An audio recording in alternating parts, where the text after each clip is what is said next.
In the high sagebrush country, east of Cody, in the Wyoming Territory, in the autumn of 1888, a stone building no taller than a man and twice as wide stood forgotten at the bottom of a dry coulee, and the men who gathered to sell it that morning could not agree on whether it was worth the breath it took to describe it.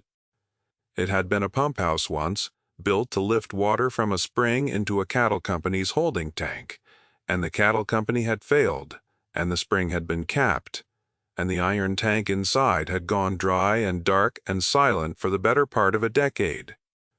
The auctioneer called it a pile of rock with a roof. He was not entirely wrong about the rock. He was entirely wrong about everything else. The girl who bought it was 18 years old, and she had $3 folded into the bottom of a flour sack, and she had no people left in the world that would claim her. Her name was Etta Vane. She stood at the back of the small crowd in a brown wool coat that had belonged to a larger woman, and she did not raise her hand when the auctioneer asked for an opening bid, and she did not raise it when he dropped the figure, and she did not raise it when he dropped it again. She raised it only when he said, with the weariness of a man who wants to go home, that he would take a single silver dollar and a handshake, and be glad to never see the thing again. She paid $3. She paid more than he asked, because she did not want any man in that coulee to be able to say afterward that he had let her steal it. What none of them knew, and what she only half suspected, was that the iron tank inside that pump house had not been empty when it was sealed. Stay with me, because the thing she found in the dark of that tank had been waiting 9 years for a pair of hands that knew how to open it without breaking what it held. Etta had those hands. She had been taught them by a dead man, and the teaching was the only inheritance she had ever received. To understand why a destitute girl would spend the last of her money on a ruined pump house, you have to understand the man who raised her, and you have to understand that he was not her father. His name was Hollis Reed, and he had been a tank smith and a wellman, one of the small number of tradesmen on the northern range who knew how to build, line, and seal the great riveted iron cisterns that made cattle ranching possible in a country with more grass than water.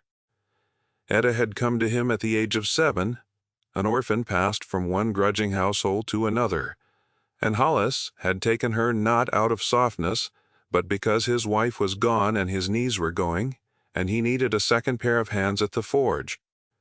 He had not expected those hands to be good. By the time Etta was 12, they were better than his. He taught her the way a careful man teaches, by making her do a thing wrong, until she understood why it was wrong, and then making her do it right 100 times, until her body knew it without her mind. He taught her to read iron the way other people read weather. A riveted seam, he told her, will tell you everything about the man who set it, whether he was patient or in a hurry, whether he feared the cold or respected it, whether he meant the thing to last or only to pass inspection. He taught her that the most important part of opening a sealed tank was not the opening, but the listening, the slow tap along a seam with the back of a small hammer, the way the sound changed from a live ring to a dead thud when you crossed from sound iron into rust or into a void where something had been packed against the wall. Listen first, he said. The tank will tell you where it is hurt and where it is hiding something. Cut where it tells you and nowhere else. Hollis Reed died in the spring of 1888 of a cough that had been with him 2 winters, and he left Etta his tools and nothing else, because there was nothing else. The shop was rented, the debts ate, the rest. She rolled his hammers and his cold chisels, and his seam files, and his short curved tank knife into a length of canvas, and she rolled his leather apron around that, and she walked out of the only home she remembered with a bundle on her back and $3 she had earned herself.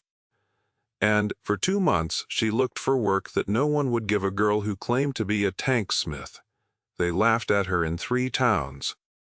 In the 4th, a liveryman told her about the auction at the old coulee, and he told her about it as a joke, the way you would tell someone about a fool selling air. Etta did not hear a joke. She heard the word tank, and she heard the word sealed, and she heard that no one had been inside it in 9 years, and something in her went very still and very awake. She had one more reason, and it was the reason she told no one. She had known the name of the company that built that pump house because Hollis had spoken it once, near the end, in the loose, unguarded way of a sick man returning to old grievances.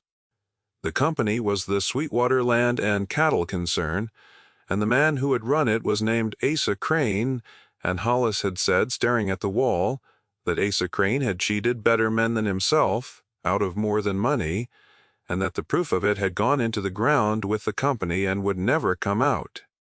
Etta had not understood him then. She understood now that he had set into the ground, and that he had been a tanksmith, and that a sealed iron tank is the nearest thing the frontier has to ground that does not rot. The crowd dispersed from the coulee that morning with the particular cheer of men who have watched someone make a mistake they themselves were too wise to make. The auctioneer counted her $3 twice, as if the second count might reveal them to be buttons.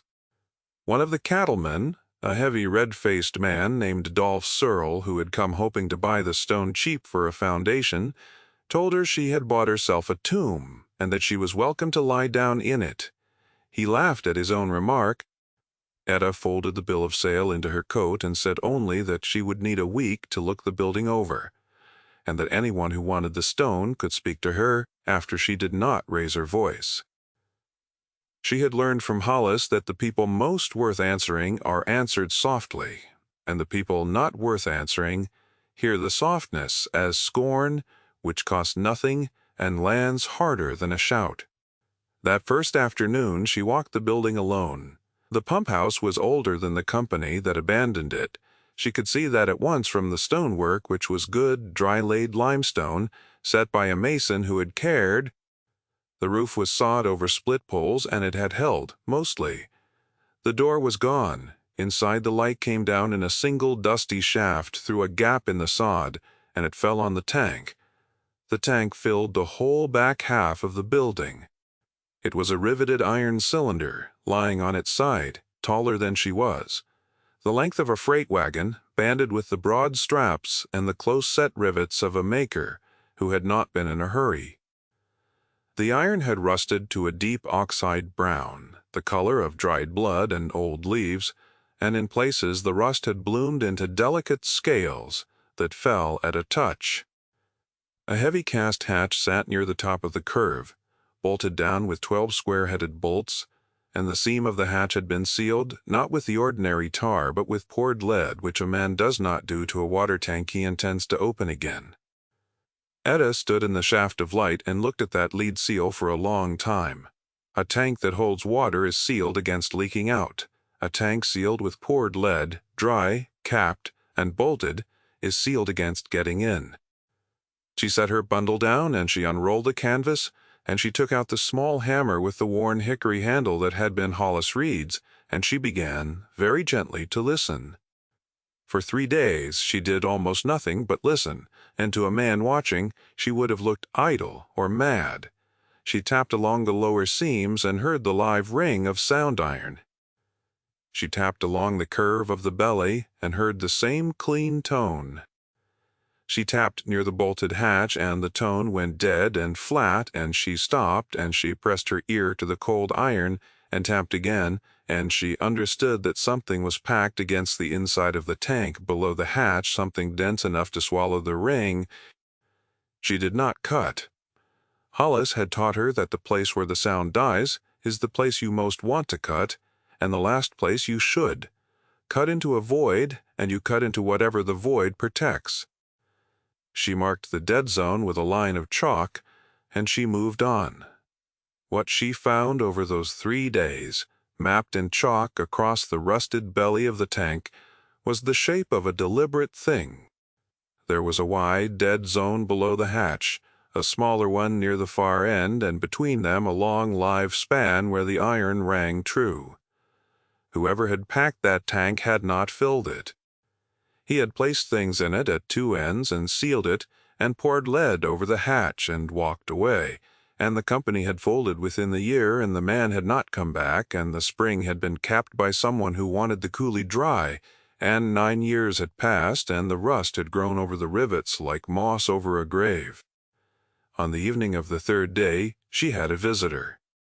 He came down the coulee on an old gray horse, an old man himself, lean and stooped, with a white mustache, stained yellow at the lip from a pipe, and he sat his horse at the edge of the light and watched her tap the iron for a while before he spoke.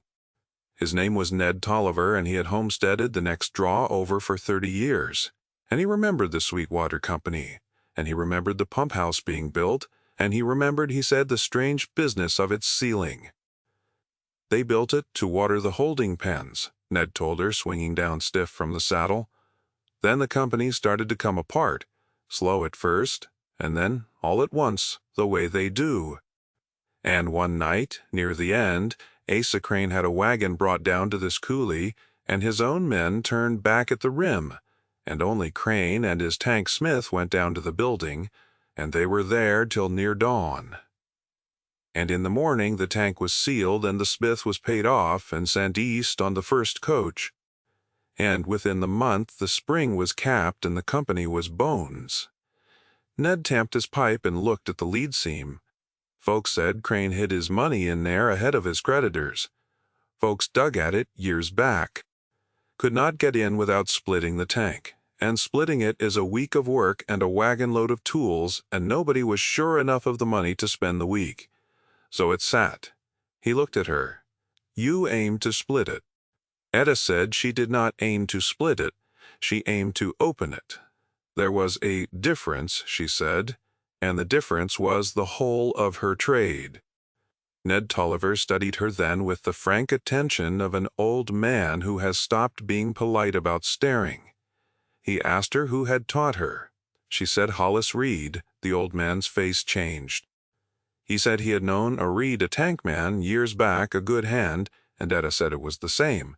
That he was dead now, and Ned took off his hat for a moment, not for the dead man he had barely known, but for the fact of a good hand gone, which on the frontier was a loss felt past the circle of family. Then he put his hat back on and said that if she meant to open it and not split it, she would want a second pair of hands and a fire and a windbreak, because the nights were turning, and he had all three a half-mile up the draw. He did not say it warmly. He said it the way the country offered most of its kindnesses as a plain fact about what was needed, leaving her free to take it or not. She took it. I want you to notice something here before the work begins in earnest, because it is the heart of why a story like this one is worth your evening. Everyone who had stood in that coulee saw a ruined tank and a foolish girl. One old man, watching her listen to iron, saw a tradeswoman and offered her a fire. The whole of the difference between them was attention. And attention is the one thing the world hands out for free, and the one thing almost no one spends. Now back to the tank. The opening took 11 days, and Etta kept a tally of them with a nail scratch on the doorframe, because Hollis had taught her that a job you cannot measure is a job you will rush. The lead seal had to come first, and lead is soft and slow and unforgiving because a chisel driven too hard skates and gouges the iron beneath, and the iron beneath was the thing she meant to save. She warmed the lead with a small fire banked against the hatch in an iron pan, just enough to soften it without running it, and she lifted it away in long gray curls with a curved tank knife, and under the lead she found the bolt heads furred orange with rust, 12 of them, square and stubborn. Each bolt was its own small war. She could not simply turn them because 9 years of rust had welded the threads, and force enough to break the weld would shear the head and leave the shank locked forever in the iron. So she did what Hollis would have done. She soaked each bolt for a day in a mixture of lamp oil and rendered tallow, working it into the threads with a feather, and then she heated the bolt head, not the iron around it, with a tightly wrapped iron rod drawn red in Ned's forge, and pressed against the head until the bolt itself swelled and cracked its own rust from the inside, and then, in a narrow moment before it cooled, she turned it. Some came in a single turn. 2 sheared anyway, and those she drilled out by hand with a bow drill over the course of a full day each. kneeling on the cold floor with the dust of bored iron settling gray on her wrists, and she did not curse them, because Hollis had taught her that the iron does not hear cursing, and the man who curses his work is telling the work it has beaten him. Ned came down most days. He did not do the fine work. He kept the fire, and he held things steady when a second hand was wanted, and he talked, in the long-ranging way of a man who has lived alone too long, about the country and the company and Asa Crane. Crane had gone to Denver, he said, after the company folded, and had set himself up respectable, and was by all accounts a wealthy and well-regarded man now on the boards of banks, his name on a hospital wing. Whatever he had done in this coulee, he had done it cleanly enough on paper that no one had ever laid a hand on him for it. The men he ruined had scattered or died. One in particular, Ned remembered, a homesteader named Amos Pell, who had run sheep on a quarter section Crane wanted for water rights, and who had fought Crane in the territorial court over a deed, and who had lost everything with it, and had died poor and bitter with a daughter left behind. Ned did not know what had become of the daughter. He said it the way you mention a stone you once stubbed your toe on, a small old pane in the road. On the 9th day the hatch came free. It came free all at once, after so many days of refusing, the last bolt turning with a groan and the heavy cast plate sagging on its corroded hinge, and a breath of air came out of the tank that stopped Etta where she knelt. It was cold. Far colder than the autumn evening, the held cold of a sealed iron vessel that no sun had touched in 9 years, and it carried a smell that was not rot and not damp, but something dry and mineral and old. The smell, she thought, of time itself kept in a closed box. She did not reach in. She sat back on her heels and let the tank breathe, because Hollis had told her once that a sealed thing newly opened is owed a moment, the way a room where someone has died is owed a moment, and that haste in that moment is the mark of a small soul. Then she took up a lantern, and she leaned into the dark, and she saw what 9 years had kept below the hatch. In the dead zone her hammer had found stood a strong box. It was an iron strong box of the common freight kind, bolted to a wooden cradle that had been fixed to the floor of the tank so it would not shift, and it was wrapped in waxed canvas gone stiff and dark. That was the money, or where the money was meant to be. And it was the thing the diggers years ago had been after, and it was, Etta understood almost at once, the least important thing in the tank. Because at the far end, in the second dead zone, lashed upright against the curved wall and wrapped the same way in waxed canvas, was a tall, narrow bundle the size and shape of a roll of architect's drawings or a packed sheaf of papers. And a tanksmith does not seal a roll of papers in lead and iron. She brought the strong box out first, because it was nearest and because she wanted it out of the way. It was heavy, and it took both of them and a plank ramp, the better part of a morning, to walk it up out of the hatch and down to the floor, and when it stood in the shaft of light, Ned Tolliver looked at it the way a man looks at the thing he has half believed in for years and is now half afraid of. The lock was rusted past turning. Etta did not pick it. She set a chisel at the hinge where the iron was thinnest and opened it from the back the way Hollis had taught her to open anything whose front means to defeat you, and the lid came up, and inside, packed in sawdust gone to powder, was money. Gold double eagles in canvas rolls and banded paper currency of the old large kind, and a quantity of silver, Ned breathed out slow. It was a great deal of money. It was, Etta thought, looking at it without much feeling, exactly the amount of money that would make a person stop looking for anything more, which was likely the point of putting it where the looking would start. She did not touch it beyond counting it with her eyes. She closed the box. Then she went back to the tank for the other bundle, and that was the one her hands shook a little to bring out, though the cold could account for the shaking, and she did not let herself name what she hoped until she had it down in the light and the stiff canvas peeled back. Papers. A thick sheaf of them, dry and perfect, the held cold of the tank having kept them from the damp that would have turned them to pulp anywhere else on the frontier. Deeds, filed copies, and originals both. Survey plats, with the territorial surveyor's stamp, a bound ledger in a clerk's tight hand, and folded separate and on top, as a man folds the thing he wants, found first, if it is ever found at all, a set of letters in 2 different hands, tied with a faded ribbon, that Etta read slowly in the failing light while Ned held the lantern and did not ask. What the papers held was the true shape of Asa Crane, and it was uglier and more careful than money. Crane had not merely outbid or outlasted the men whose land he took, he had forged them.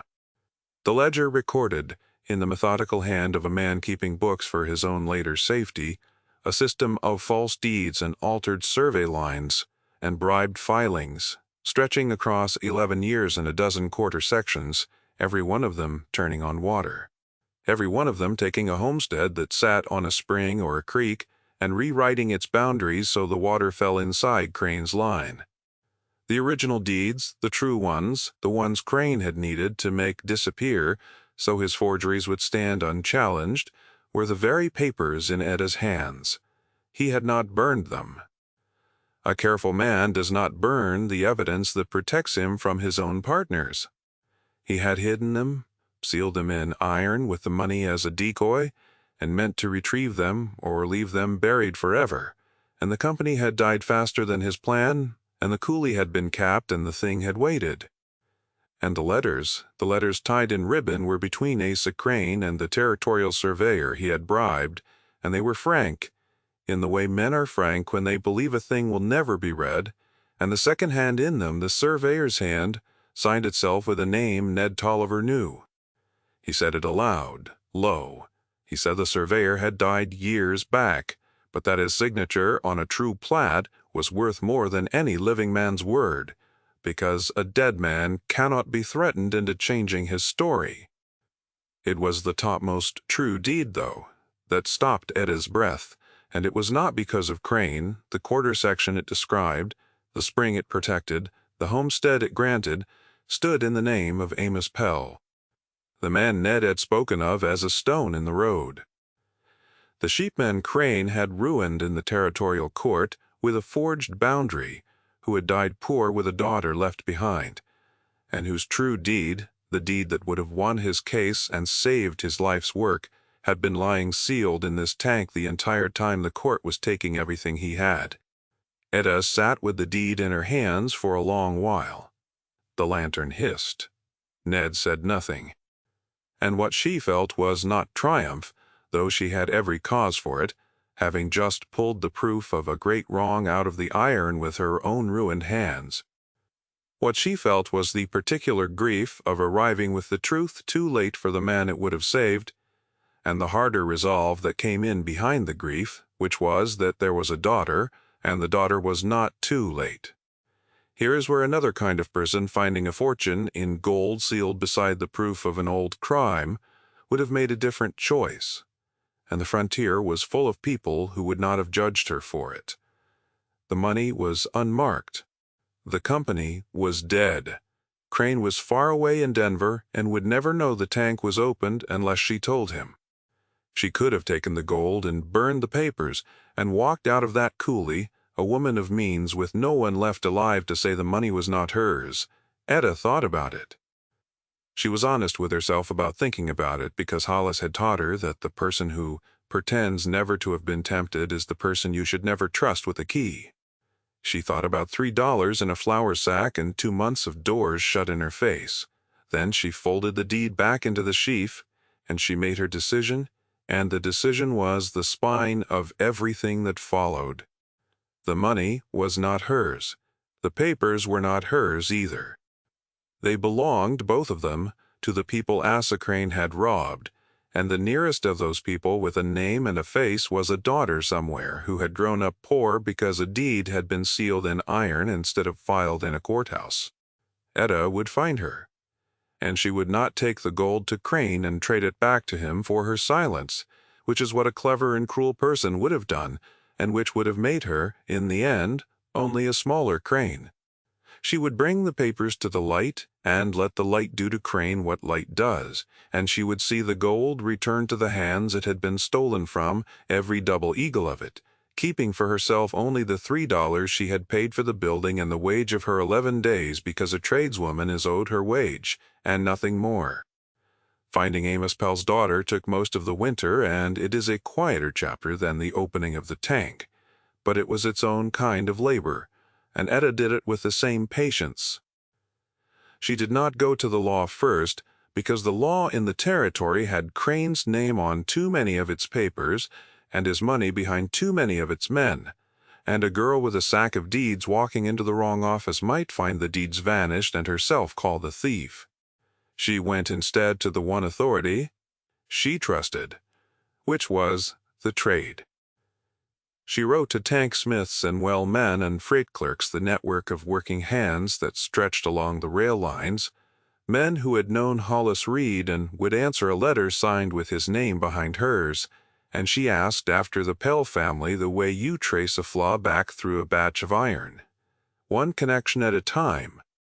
The daughter's name was Susanna Pell, and she was found that February working in the kitchen of a boarding house in Rawlins, a young woman near Etta's own age who had been a child when her father lost his land and a girl of 12 when he died, and who had no memory of any deed and no hope of any justice, and had long since folded both away as the kind of thing that does not happen to people like her.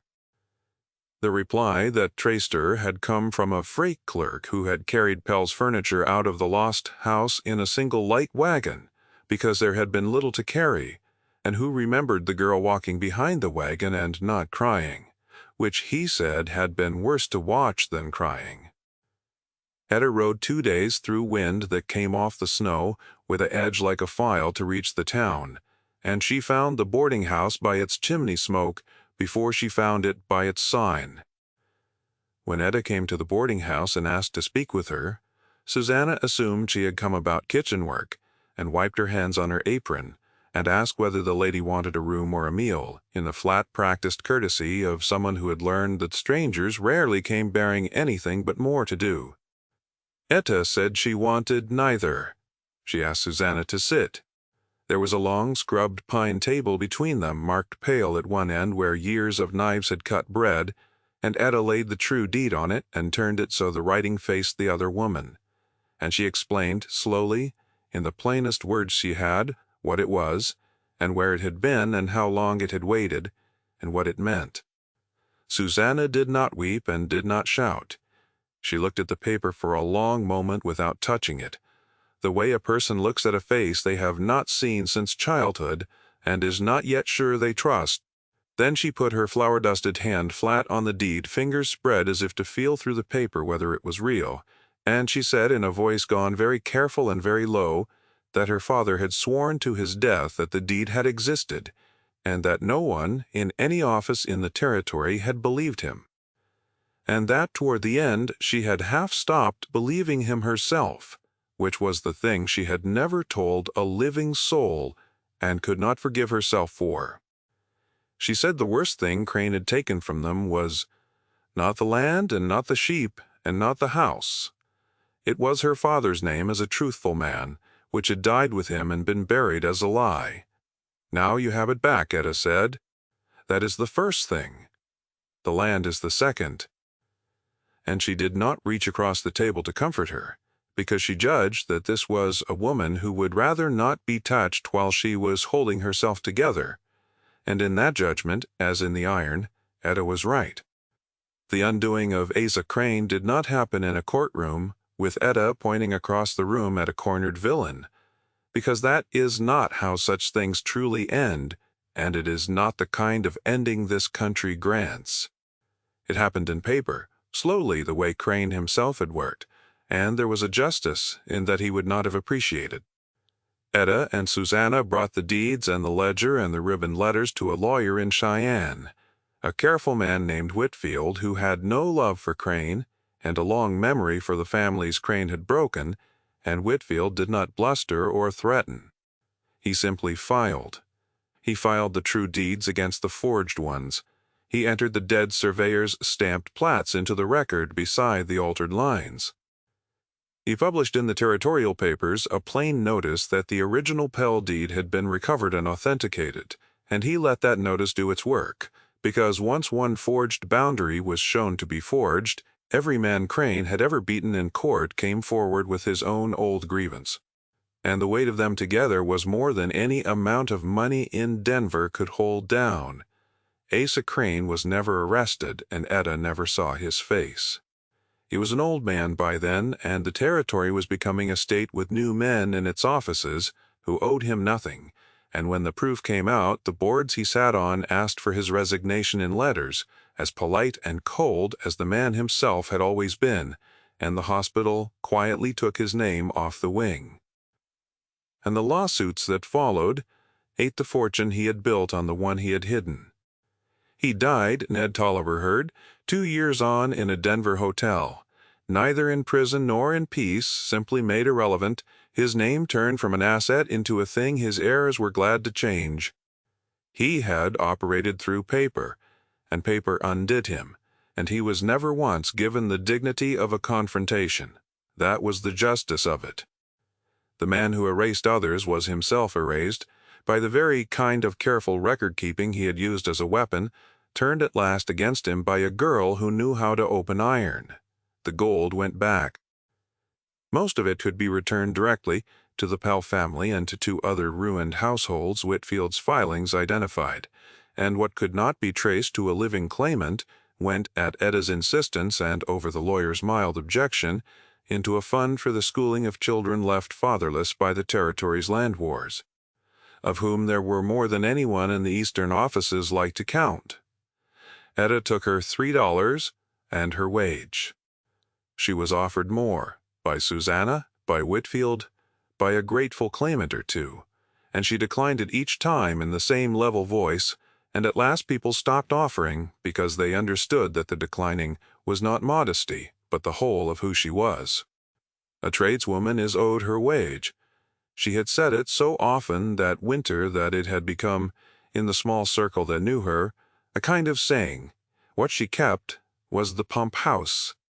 She bought back nothing and was given nothing, but the building in the coulee was already hers, $3 and a handshake, and when the matter of Crane was settled, she went back to it. Dolph Searle, the red-faced cattleman who had told her she had bought a tomb, came to her that spring and offered to take the stone off her hands, and offered, in fact, a fair price, because by then everyone in the country knew what had come out of that coulee, and the building had a kind of fame. Etta said the stone was not for sale.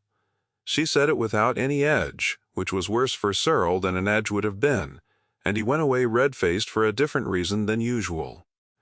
The doubters of that first morning came around, most of them, in the slow, grudging way of people admitting they were wrong, which is to say they stopped mentioning it, and began to nod to her on the road, and 1 or 2, the better ones, said plainly that they had been fools in the coulee that day.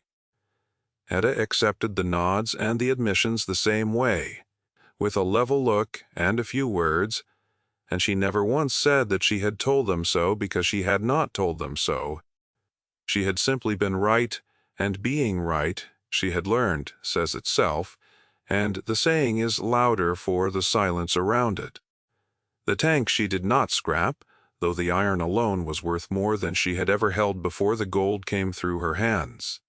She had Ned help her right it and clean it and reset the spring, uncapping the water that had been shut off to keep the coulee dead, and she made the pump house a pump house again, working as it was built to work, lifting clean water into a tank that now held nothing but water, and held it well, because whatever else Asa Crane had been, the man who built that tank for him had been a true hand, and true work outlives the use. A liar puts it to. She set up her own shop there.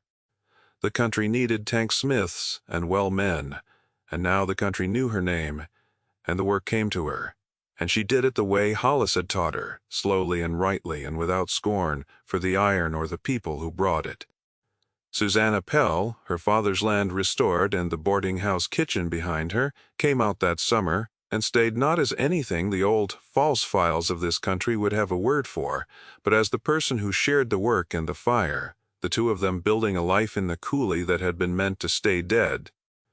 Ned Tolliver lived 4 more years and spent most of his evenings on a chair by their door, telling the same stories to anyone who came for water, and when he died they buried him on the rise above the spring, where a man who had offered a fire to a girl listening to iron could lie in sight of the work that fire had made possible. Years on, when Etta Vane was no longer young, and the territory was a state, and the rail had brought more people than the grass could comfortably hold, the pump house in the coulee was the oldest working thing for 40 miles. And people who had forgotten or never known its story simply knew it as a good cold spring with a stone house and an old iron tank, and a woman who could open anything sealed. Children dared each other to touch the tank because there was a story that it had once been full of gold, and the story was true, and the truth of it pleased Etta in a way she did not explain to them. She kept Hollis Reed's small hammer on a peg by the hatch, the hickory handle worn pale and smooth by 2 hands across 40 years of work, and now and again, when a job called for listening, she would take it down and tap along a seam and wait for the iron to tell her where it was hurt and where it was hiding something. And the sound it gave back was the only inheritance she had ever wanted, and the only one that had ever lasted. She had bought a ruined thing for $3 because she had been taught to listen to iron, and inside it she had found a fortune, and given it away, and found a truth, and brought it to the light. And the building everyone had called a tomb she had made, with her own hands and a borrowed fire, into the one thing the frontier most needed and most rarely got, which was a place where the water ran clean and the record ran true. What would you have done, alone in that coulee with the gold in one hand and the proof in the other, with no one left alive to know which choice you made? Sit with that a moment. And if a story of patient hands and quiet justice is the kind of thing you came here for, there is another one waiting, about a woman and a thing the world threw away, and what she found when she was the only one who bothered to look.